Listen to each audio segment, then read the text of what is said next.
The U.S. Census Bureau and AmeriCorps keep data on how many people volunteer in America. In 2021, after the COVID pandemic, that number dropped to its lowest level in 20 years. So here at NCPR, we wanted to spotlight those who are still out there, giving to their communities through volunteerism. Today, a 17-year-old who seems to be involved in everything in his hometown of Lake Placid. That's today's story of the day. Support for Story of the Day comes from Long Run Wealth, an SEC-registered investment advisor in Lake Placid, providing comprehensive wealth management, retirement, and financial planning solutions. LongRunWealth.com. And the Devlin Inn and Suites, Lake Placid, welcoming families, athletes, and groups to the Olympic Village, offering Adirondack mountain views and dog-friendly accommodations. TheDevlinNY.com. Hey, I'm David Sommerstein. It's Wednesday, July 16th. First up, Border Patrol agents arrested 7 people earlier this month near Moores Forks in Clinton County near the Canadian border. According to U.S. Customs and Border Protection, agents from the station in Champlain responded to suspicious activity on July 1st. They found a minivan with 7 people inside, including 5 men from Iran and 2 from Uzbekistan. Border Patrol says all 7 men had previously entered the country illegally, some from Canada, others from Mexico. The men are currently being detained and are expected to be deported. A new law proposed in Lake Placid would make it more complicated for larger groups of people to protest. News intern Noah Denounce reports that the proposal to require protesters to get a permit has sparked some pushback in the village. If approved, the law would require a permit for any local gathering, rally, march, protest, or demonstration involving 25 people or more on public property. This includes streets, sideways, parks, or municipal parking lots. Organizers would need to apply for the permit at least 5 days before the event. The goal is to protect the rights of peaceful assemblies while also ensuring public safety, maintaining traffic flow, and protecting public property. That's according to the language in the proposed law. But it includes an exception for spontaneous demonstrations. Those kinds of gatherings would not require a permit as long as they don't block traffic or put public safety at risk. Protesters can still gather on private property with the owner's permission. Since the village proposed the new law, nearly 500 people have signed an online petition opposing it. The Board of Trustees will hold a public hearing about the proposed law next Monday at 5 p.m. in the North Elba Town Hall. For North Country Public Radio, this is Noah Denounce in Lake Placid. The top Democrat in the New York State Senate joined other progressive lawmakers from across the country yesterday to denounce funding cuts from Congress. They're warning that the budget reconciliation bill is already affecting their constituents. Jung-Yoon Han from the New York Public News Network has this report. Senate Majority Leader Andrea Stewart-Cousins says the reconciliation bill, which is President Trump's most important policy agenda, is drastic for New Yorkers. Medicaid cuts alone could transfer $3 billion in costs to the state. Stewart-Cousins, who chairs the National Democratic Legislative Campaign Committee, says many of these cuts won't kick in until after the 2026 midterms. But she says she and other state Democrats are going to make what Trump calls the One Big Beautiful Bill a key part of their strategy against Republicans to win more congressional seats. They all voted yes. They stayed silent. They chose their party over their people. Some state lawmakers have speculated that they may need to come back to Albany later this year for a special legislative session to address the cuts. Stewart-Cousins says there are no plans for that yet. Whatever we have to do, we're going to do on behalf of our constituents to the extent we can. A spokesperson from the governor's office says they are in ongoing conversations about funding cuts with leaders in the Assembly and Senate. In Albany, I'm Jung-Yoon Han for the New York Public News Network.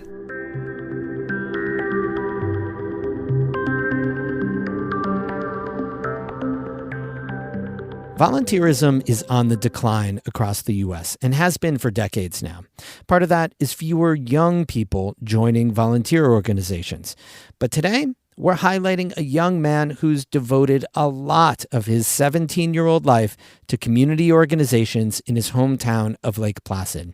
As a part of our series on volunteerism in the North Country, Amy Feiereisel has our story. JT Wint just graduated from high school, and he's right on the cusp of adulthood. He's tall and looks strong, but still has that boyishness in his face. So he's used to getting questions about his age. People are like, "Are you old enough to do what you're doing?" I'm like, "Yeah." I meet Wint while he's volunteering.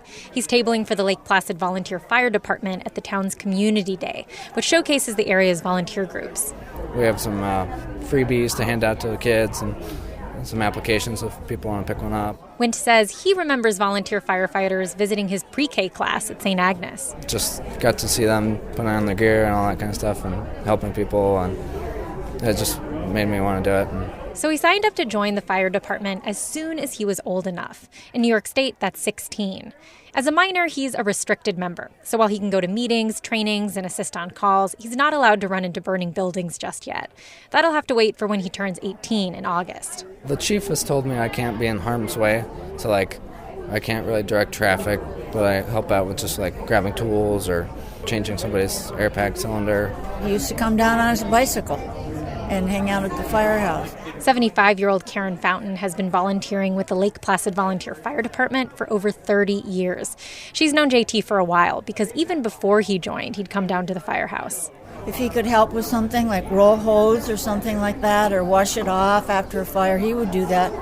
And he just kind of grew on us. JT is the youngest member of the fire department. Fountain says he works hard and doesn't quit. He's a beginning-to-end person. He starts things and he always finishes things, which is really neat for a young person, I think. They get lost in the middle a lot of times, so they don't finish up on things, but he finishes up. And the truth is, JT starts and finishes a lot of community service. At this same event last year, he was named the Lake Placid Youth Volunteer. And he's been doing this stuff since he was a child. It all started at Elderwood, the nursing home, where he would visit his grandfather as a kid. And I would help push some of their patients to the chapel for church on Sundays, and they used to love seeing me come every Sunday, and they'd be like, "Oh, where's the little boy?" And so that's kind of where it all started. Here's just a partial list of his volunteering.